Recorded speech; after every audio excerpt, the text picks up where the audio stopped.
欢迎收看《寰宇全世界》，带您走进全世界。全球各地的观众朋友，大家好，大家平安，我是何荣。两岸大事国际焦点，深度剖析，打开视野。透过 YouTube 收看朋友，请帮我们按赞、订阅、加分享，动动手，开启小铃铛。也欢迎您告诉我们在哪个城市打卡收看。当然，欢迎大家多多的发表您的看法。好，来欢迎今天3位来宾。首先是前大使、资深外交官邱文基大使，何荣好，各位朋友大家好。另外是新北市议员林秉佑，秉佑好。大家好。还有美国共和党前亚太区主席方安格 ，Ross 好。大家好。好，这个礼拜呢，在国际上重头戏绝对是在联合国的大会上。那当然，在联合国大会呢，这次在纽约登场，而且看到的就是包括了俄乌议题，还有最重要的是加沙的问题怎么解决。特别引人关注的，也就是以色列总理纳坦雅胡，他可以说是排除万难飞到了纽约。好，等一下要告诉大家，他还特别绕飞了，他的航程还特别改了一下。但是呢，目的就是要在联合国大会上面发表他的演说。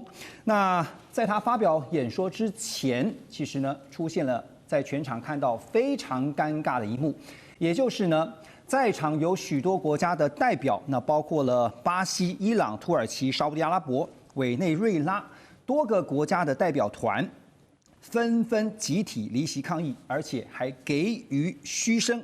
伊朗代表团甚至在座位上放置了加沙地区受害儿童的照片，说要用最沉默、最震撼的方式谴责以色列在加沙不断在进行到现在还没停止的军事行动。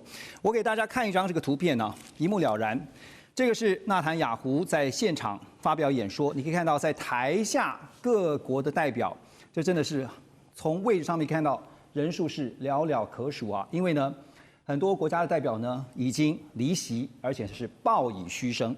好，但是呢，纳坦雅胡仍然不为所动，他照样讲他的，他发表他的演说，他强硬的宣称说，以色列的军事行动只是在反击，而且还强调呢，以色列绝对不会承认巴勒斯坦国，更说哈马斯如果不放人质的话，就会追杀哈马斯到底，到剿灭他们为止。同时，他还批评了国际社会谴责以色列的行为根本是一个反犹太的谎言啊。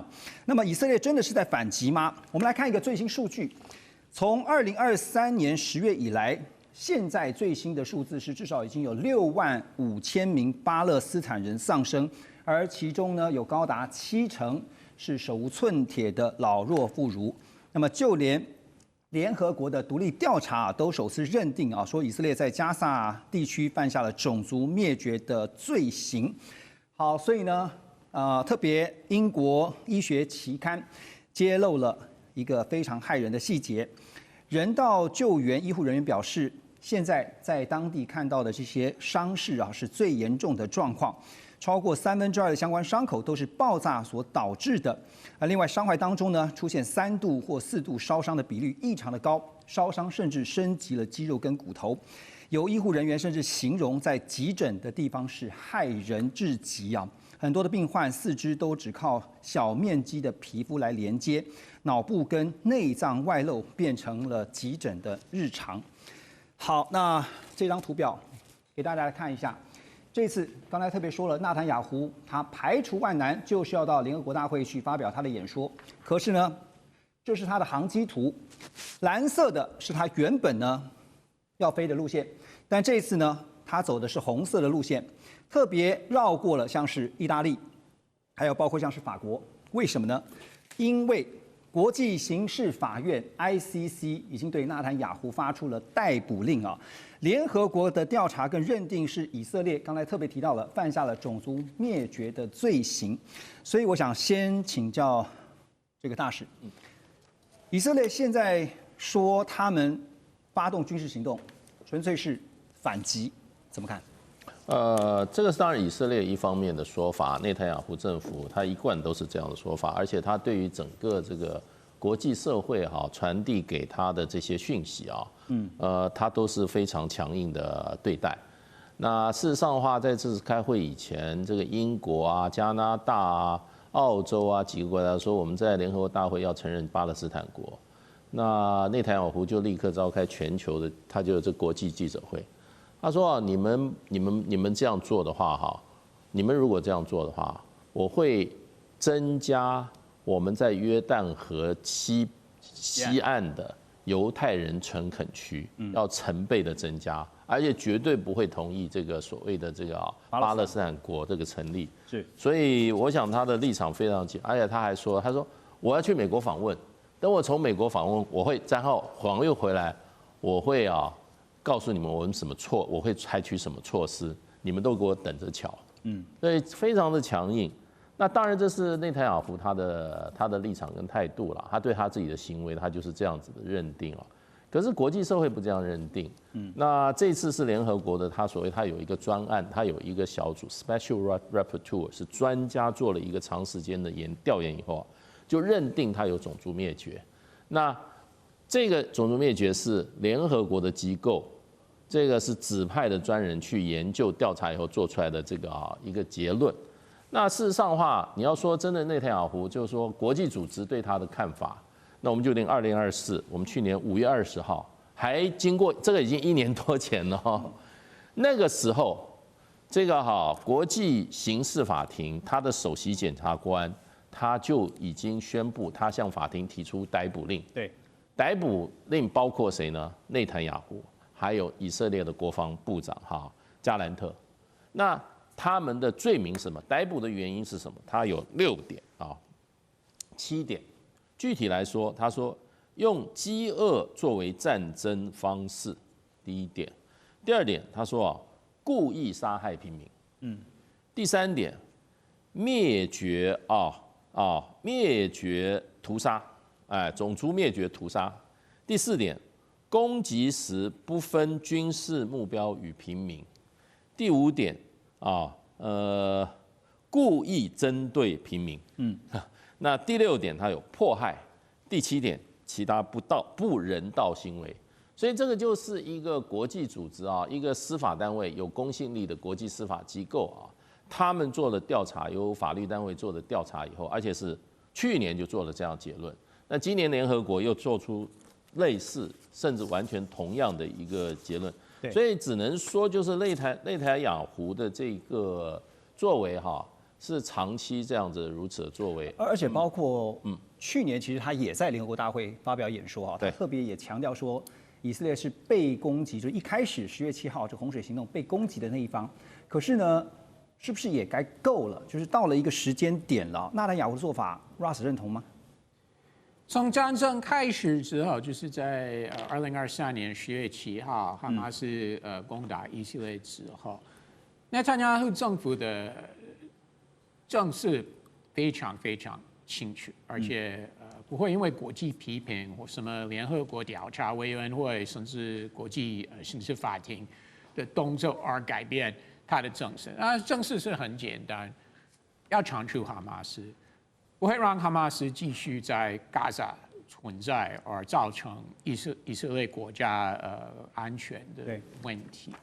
所以真的不管国际批评怎么样，不管这些欧洲其他国家承认巴勒斯坦国，还是不会改变内塔尼亚胡的。Russ， 我问一个根本的问题你说铲除哈马斯就是也是内塔尼亚胡不断坚持的就是要灭尽，对，灭得尽吗？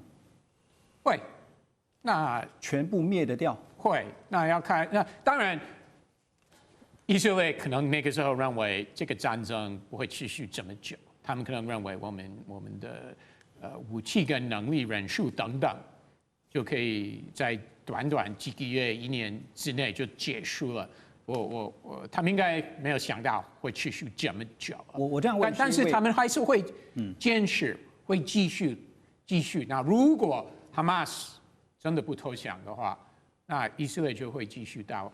我会这样问的是，因为哈马斯也许并不代表人或团体而已，它可能代表的是一种想法、信念这个除得掉吗？要看这个问题是常常用英文说是 day after， 那就是战争结束之后，加沙走廊会有什么样的执政机构？然后会给当地人什么样的待遇、教育等等，这个目前都是问号。所以你是认同到目前为止内塔尼亚胡的做法吗？我真的是支持要把哈马斯100%铲除，不能让他们不管是有执政权或手上有武器，这个是不可能。但是面对这么大量的伤亡，哈，比例原则问题怎么讲？当然我们都很谴责有这么多平民伤亡，我相信以色列人也是很谴责，但是问题真的是很简单，真的很简单，哈马斯可以早投降，他们坚持进去躲在贫民区打仗，那就会导致平民伤亡。好，现在这边有点像是鸡生蛋，蛋生鸡的问题哈，就是说，如果哈马斯这边不放人质的话，纳坦雅胡说就会追杀到底啊。但是如果放了人质之后，难道就会从此结束吗？哎，李佑怎么看？这个其实就跟现在在谈，就是说各国承认巴勒斯坦国有很大的关系了。很多说承认巴勒斯坦国这件事情是有前提的，就是他的要求就是希望以色列去做到他应该承诺的这些事情。就是说，现在你看这个战争已经打了这么多时间了哈，而且显然死这么多人，显然哈马斯他已经对以色列这种所谓的他的既有的国土领域的威胁性其实很弱很弱了。那现在基本上等于是一个单方面以色列要去，我觉得就4个字叫坚壁清野。他当然利用这个人质还在手上这个理由去做最后的这些铲除。其实我们可以看到网络上很多影片，以色列士兵在这个整个巴勒斯坦城镇内持续的作战这种情况，这个应该也是现在各国为什么会开始去把承认巴勒斯坦国这么大的政治动作当成对以色列施压的一个我觉得它是一个王牌了啦哈。就是说，如果你真的再不去做到这些人道上的这些基本的要求的话，那我认为就是很可惜，就是说。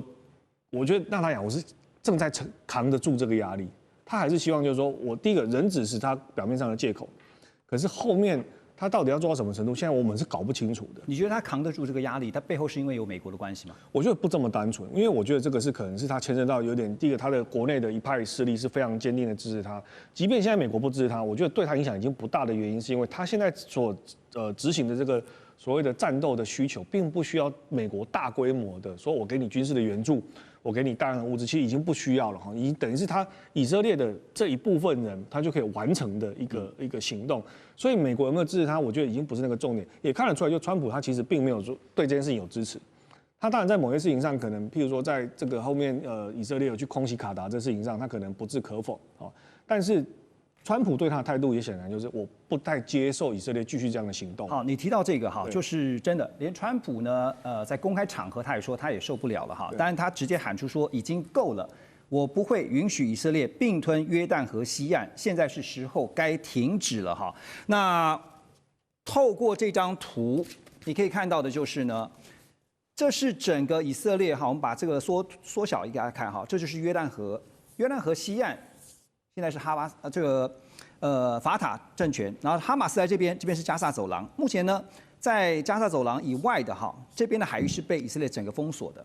好，那另外呢，你可以看到这是整个以色列全境的图。哈，现在呢，就是说呢，纳坦雅胡他的计划呢，不只是针对加萨地区，他现在连约旦河西岸，就是目前巴勒斯坦的合法政权所在的地方。他也希望把它拿下来，所以刚刚大使有特别提到说，他威胁说要增加更多的屯垦区哈。可是我要问的就是说，美国总统川普他已经说了，好，该是时候停止了，就在画红线嘛。大使觉得？当然啦，因为美国事实上对这个内塔尼亚胡他开的支票也不可能完全的哈，是一张空台支票。因为事实上美国的国内的反弹的声音也越来越大。是，那虽然就是说犹太的这个资金哈，就是说犹太人的资金在美国的竞选里面是一个很重要的一个关键性的因素。那所有美国的这个政治人物要透过选举啊取得政治权利的话，他必须要考量他的资金这块。我完全不接受这个说法。我身为美国犹太裔的，我真的觉得这个是一个为什么？这是一个刻板印象。很多国际新闻会这样说。我举个例子给你听。犹太人在美国，犹太人口那么小，我跟你讲，我跟你讲个例子哈，可能 Ross 也不清楚哈。美国国会卖的这个国会的这个联邦议会的议员的这个名册哈，事实上的话，所有犹太裔的议员啊，他都打星，也就是他告诉你这是犹太裔的议员，所以他的比例是超过一般美国其他族裔哈。在美国政治上的代表性，所以这个国会议员他本身的代表性就他的很多的这个人数就很多，但是然后以色列有还有部分的犹太裔国会议员是很强烈的反对内塔尼亚胡。你指明那我好了请教一下你说谁？ Bernie Sanders。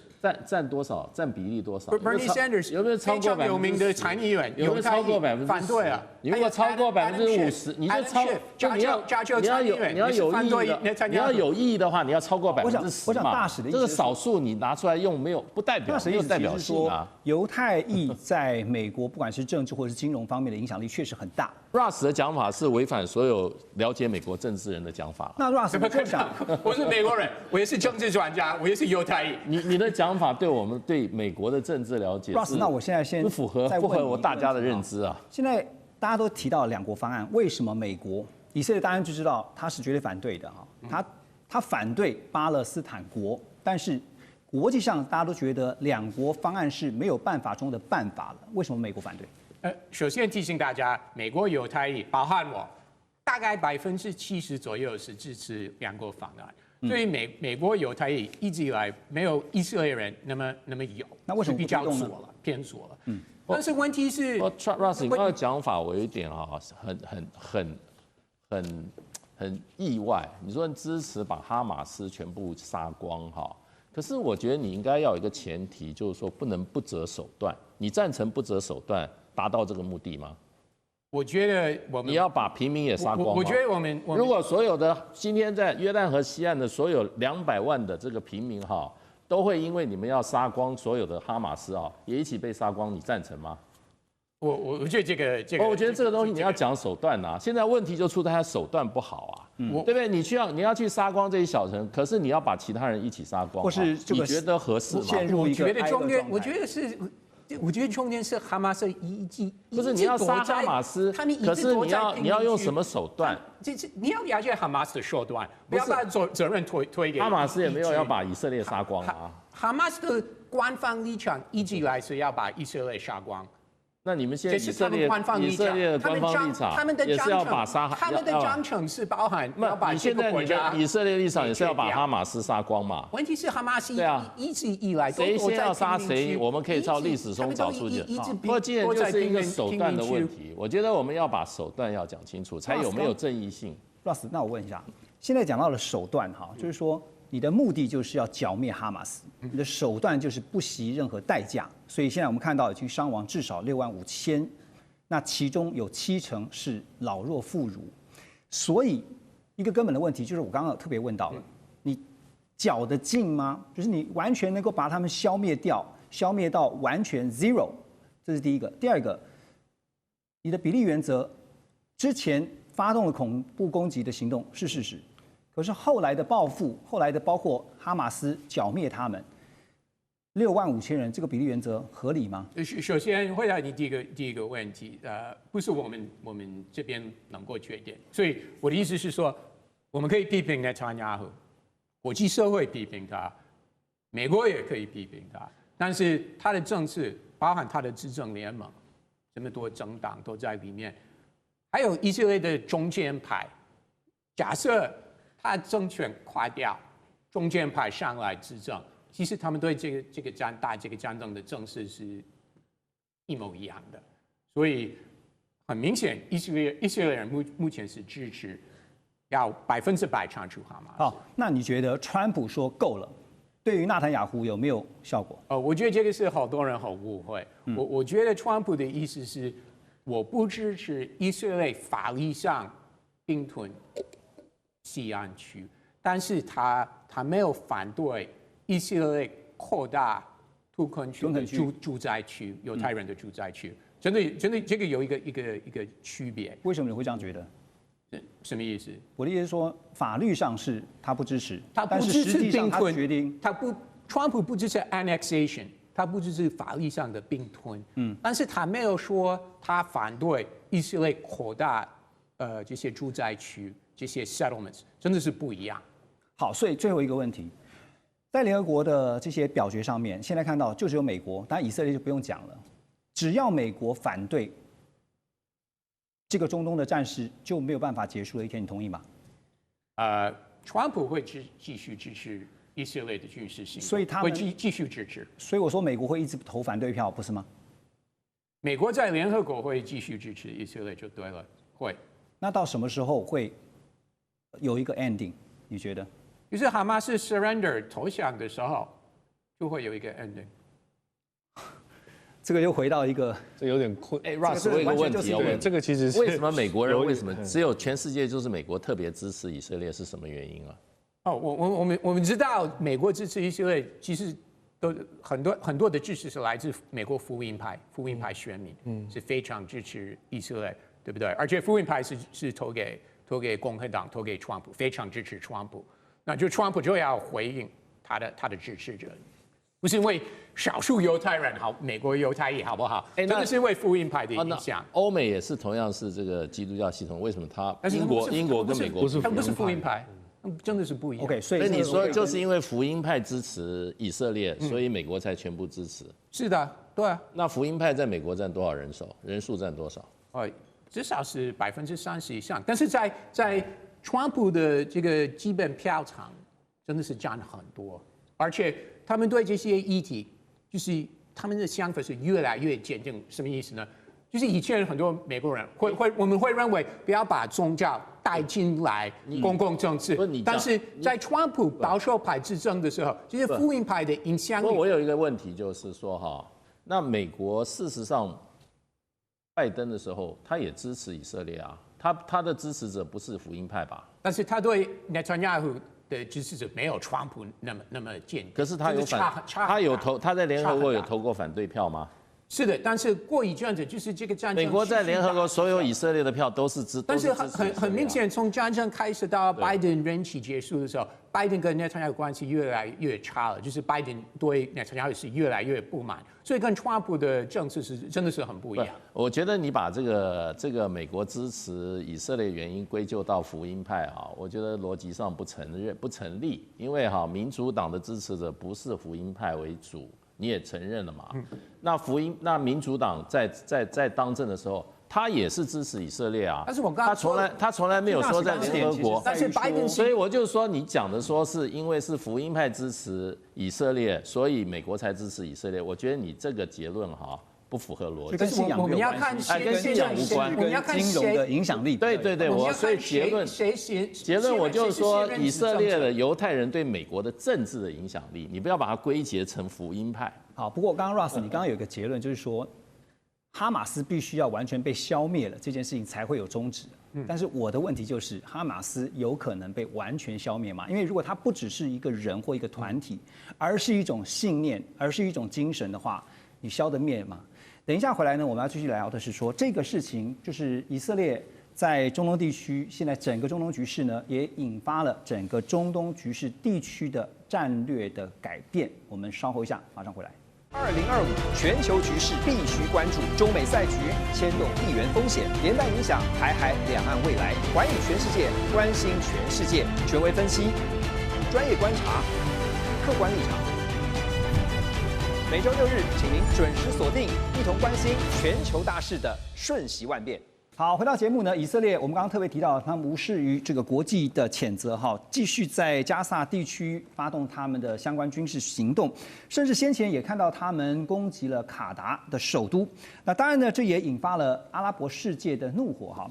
那在卡达，其实我们都知道，美国有中东，在卡达是一个最大的军事基地哈。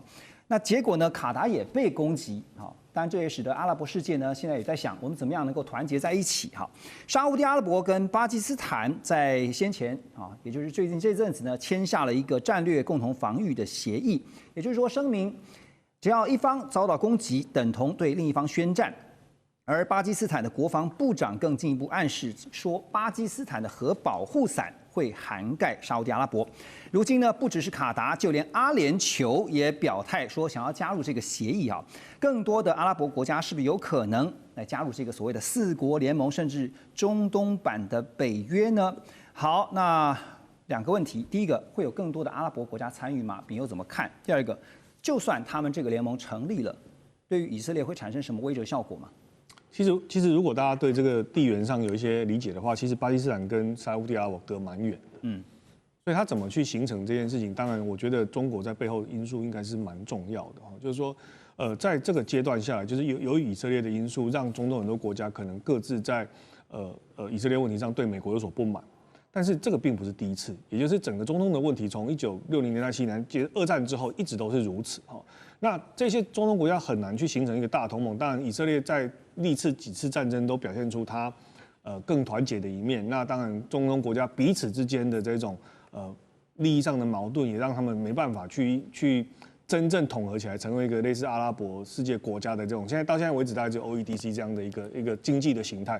但在政治上很难去有一个共识，所以我觉得就是这一次的一个很特别的契机，就是说，你看根本就没有领土相接的两个国家，为什么会去形成一个军事协议？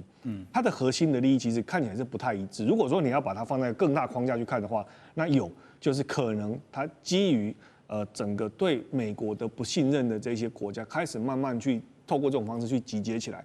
那甚至我们看到就是说，在这些国家里面，只有巴基斯坦有核武器。是不是未来整个在整个这个区域的稳定的情况之下，那是由巴基斯坦提供一个核保护伞，而不再也有嘛？所以就以色列也有对，因为过去是这样子平衡。那当然，在更大的一个局势之下，是美国在提供这个所谓的核保护伞，也就是说，在我之下你们都不要再去打这个主意。那所以以色列当然保有的量非常非常非常少。那其实就这个数量来看，刚好跟巴基斯坦可能是差不多的等级之下，我觉得它是一个开端。它这个开端能不能延续成说，接下来是扩大成几个国家联合这件事情上，我觉得一直以来我们常常在看，就是所谓的政治上的协议跟军事上的协议，它是一个层级一个协议，到最后其实才是军事上的能够达到协议。那等于是你的整个区域的国家利益都趋于一致了。可是我觉得现在还没有看到这个迹象。现在大家对以色列有很多的情绪，没有错。可是你能不能说，因为我对他的不满，到能够说我整个统合阿拉伯世界国家所有的政治利益都能够一致？我觉得这还是一个很大的问号了，所以我并没有那么乐观说，一定会形成这样的一个发展。你特别提到说，背后也可能有这个中国大陆的一个影子哈。那当然，这是一个中东的新的安全架构，目前正在重组，或者说我们说它在形成当中哈。对。那特别提到说，安全架构当然跟军武就会有关联哈。这个巴基斯坦我们都知道，主要的军事武器都是来自于中国大陆。那现在呢，包括沙烏地阿拉伯跟巴基斯坦结盟哈。当然，在军武上，大家现在也在看会不会大幅减少对美国的安全依赖，武器呢就会减少跟美国来买，反而是转而采购中国大陆制的武器啊。这也表示说呢，现在我们所提到的这个安全架构呢，沙烏地阿拉伯有资金，巴基斯坦提供核保护，再加上中国大陆制的军武，建筑成这个新的安全框架。所以美国智库也提出警告说呢，要小心啊，中东的安全架构重组之后，美国的影响力恐怕正在被边缘化。好，所以谈到了军武的部分，因为这次卡达被攻击哈，我们之前在节目当中有聊到20多个雷达站竟然没有任何的一些迹象，你是故意的呢，还是真的没发现？好，那所以大使您怎么看到这个军武交易背后的大国角力？其实这个并不是中国大陆跟美国角力之下变的，而是说长期依赖美国这个武器系统啊。以获取国家安全的大部分中东国家，现在对美制武器失去信心，或是产生怀疑。失去信心的原因就是这次这个卡达被攻击的时候，它的整个现代化的防空体系几乎完全停摆，那就会怀疑到美式的武器是不是在关键的时候不听他们自己本身的使唤，或者会突然失灵对，这个是一个很多人都这样看法。所以就变成他们就会立刻因为对美制武器的信心的丧失他想要去另外一个武器系统去加强他的防卫的安全的信心啊。所以这一次沙特跟这个我觉得巴基斯坦会签下立刻成为这个军事同盟我想基本上有2个原因我看了很多的报道分析上，第一个。这个巴基斯坦它是有核武的国家，所以这个是一个核子保护伞的问题。那第二个就变成就是说，其实巴基斯坦的这个军事不只是它的装备它的人员的战斗力跟它的这个实战能力是很强的。而且巴基斯坦国内拥有的这些装备有美式武器，也有中国大陆的武器，甚至还有一点点俄式的武器所以他们的这些武器他的飞行员，他的这些现代武器的这些人员相当的训练算是不错。再加上这次跟印度打这一仗以后他们事实上等于说声势更高。那他们过去他们就已经在输出一些他们的军事人员做佣兵，在这个沙烏地这些国家里面就已经在操纵了。所以呢，它是不是突然冒出来的？是它本来就有的。那另外，沙烏地阿拉伯这个国家哈，事实上啊，它越有钱，它越没有安全感，它需要强大的军力的保护，而且要有外交上的盟友。其实它最大的外交盟友是美国啊。可是问题就变成就是中东的局势现在转变成啊，卡达也是美国的盟友，结果他的武器不管用，所以其实沙烏地事实上是希望增加自己的这个防卫安全处。那中国大陆绝对是一个选择。中国大陆当时会跟我们断交，不是沙特跟我们断交的很大一个原因。当时我们现在得到消息，就是沙特很希望得到所谓的中程导弹的这种防御系统。当时美国不卖，只有中国大陆给了他这个东风系统。所以现在中国大陆现在的这个所谓的战略嚇阻能力的一个基础，沙烏地阿拉伯战略嚇阻能力，也就是你这个中程导弹地对地或者是中国大陆的东风3A。这个东风3A可以打2500到3000公里。这个导弹是今天沙烏地它的战略嚇阻的一个基本。而且中国大陆提供这个武器的时候我们的了解是它还有提供这个所谓的技术援助。它是可以帮助你这个导弹系统能够提升，这个对中国大陆，这个对沙烏地阿拉伯很重要。那现在就变成就是说，现在大家猜测了，因为沙特已经有非常多的中国大陆武器你不要以为是没有啊。东风3A 无人机有翼龙、有彩虹，还有双尾蝎。然后呢，它的这个火炮系统有中国大陆的这个155榴弹炮，也有大陆的这个所谓的远香火系统，它都有了。那中国大陆的问题跟中国大陆买武器，中国大陆有技术合作，所以现在推测沙特可能会跟中国大陆买2种武器，一个是什么？一个就是歼10C，这次在这个跟这个巴基斯坦打得很漂亮这场，另外一个就是052D。那另外一个就是在这个激光武器的方向1年多前沙特已经买了很多套去了。那他们就是说这个对付无人机的，所以沙特在安全上它是有极大的需求的。那这一次这个尤其我认为主要是卡达的刺激以后那么整个中东国家他们对军武的依赖的这个重心会移转，不会完全从美式武器里面移出来。可是呢，他们的选项可能是在中国大陆。我刚刚提到像沙特、沙烏地阿拉伯，或者说卡达，这个军武之间，因为对美国来讲，军火的销售是一个非常庞大的商机美国应该不会坐视不管，美国怎么办？我还是要先为美制的武器说一句话。那这次以色列战机能飞过去，就是飞到卡塔去，而没有被发现。这个不一定是美制系统的问题，或许是人才的问题，我们真的不知道他们的疏失到底在哪里。因为说实在，卡塔尔相关军事单位是没有相关经验，从来没有敌军飞过来。所以你认为是？对，所以或许是人才的问题，不是装备的问题。这个我们都不知道，不能第一时间说是美制武器的问题，或美制防御系统的问题。但是我还是相信之后这些国家还是就像大使刚刚说的，安全的伙伴，第一个伙伴最重要的伙伴还是美国的。而且说实在，沙特的最大的威胁根本不是来自以色列，是来自伊朗。所以如果他们真的买这么多武器，他们真的是怕一个敌军打过来，那他们是怕的是西亚派的这个伊朗，尤其是在伊朗继续研发核武的情况之下，所以这个不一定是针对以色列，或许是针对伊朗。但是比例上面，你觉得会有改变吗？比如说以前90%是依靠美国，但现在呢，会不会转而变成只有6、7成，甚至更低？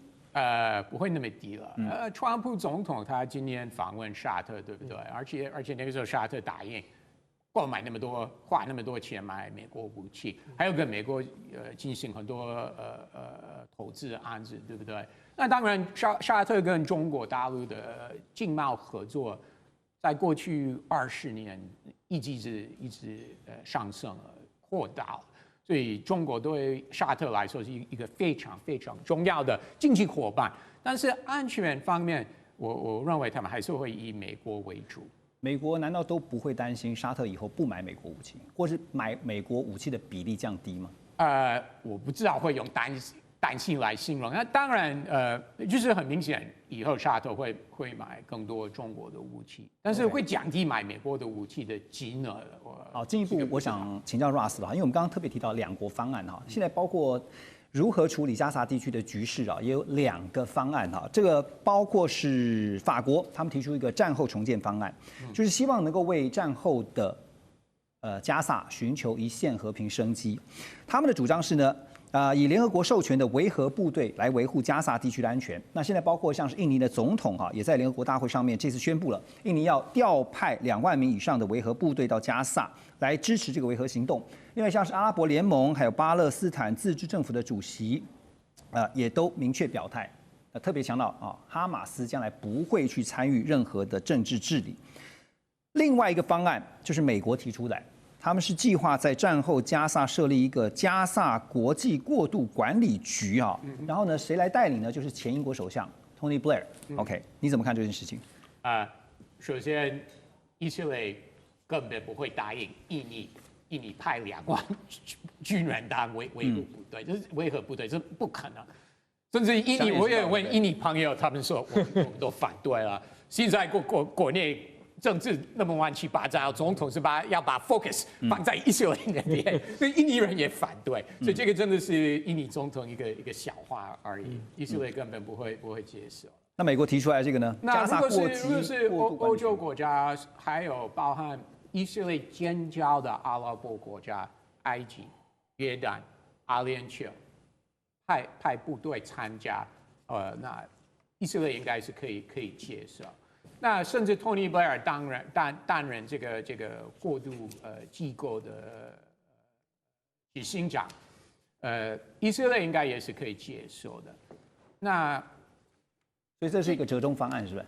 我觉得这是以色列是可以接受的，因为这个是一个重点，不是法国总统说的就算，不是联合国说的就算，对不对？那为什么是以色列也要答应说的就算？那为什么是美国说的就算？你刚刚说这个是一个折中方案，以色列要同意才能执行，对不对？那如果以色列不同意，不管是任何形式的方案，那就没办法实行。那你刚刚说这个美国提出这个方案是以色列比较会同意，我觉得是可能性是比较大的，对。但是有几个基本的条件：第一，哈马斯100%要放弃武器离开；那第二。要派一个维和部队，要看是哪一个国家会提供人力来加入，这个是要看美国跟以色列会不会接受是哪一些国家。那第三，资金来自哪里？Who's going to pay for it？ 川普可能不会，他不想付钱。川普就有点像乌克兰那边，川普说这是欧洲国家要负担。那对这件事情是川普会说中东国家要负担，要看以色列能不能接受。所以回到那个很关键的钱的问题，你觉得以色列会出这个钱吗？不会，美国不会出嘛？美国不会，以色列不会，美国是一定不会出的。那只有中东国家能出。原则上是联合国出钱，对，那就是说哪些国家愿意去多付一点，包括维和部队跟钱的问题。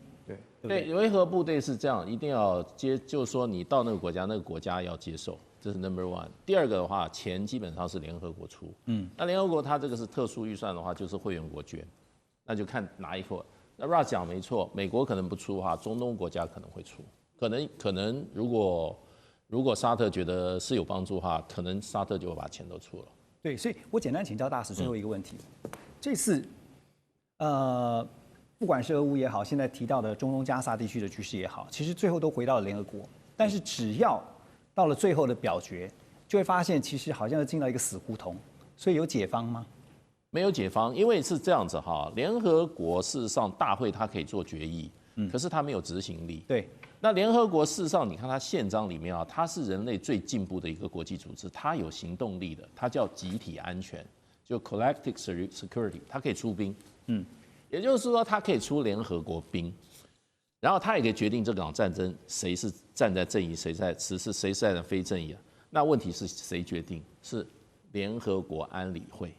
那安理会这个机制事实上权力非常大，因为它可以出联合国军队，那问题就变成安理会它有一个决策机构，它15个会员国有5个是常任理事国哈，另外10个是大家选的啊，那个时候到就换人了。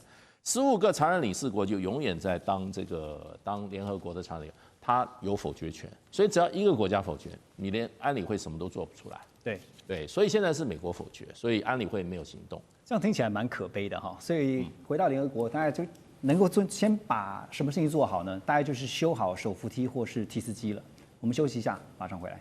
2025全球局势必须关注，中美赛局牵动地缘风险，连带影响台海两岸未来。环宇全世界，关心全世界，权威分析，专业观察，客观立场。每周6日，请您准时锁定，一同关心全球大事的瞬息万变。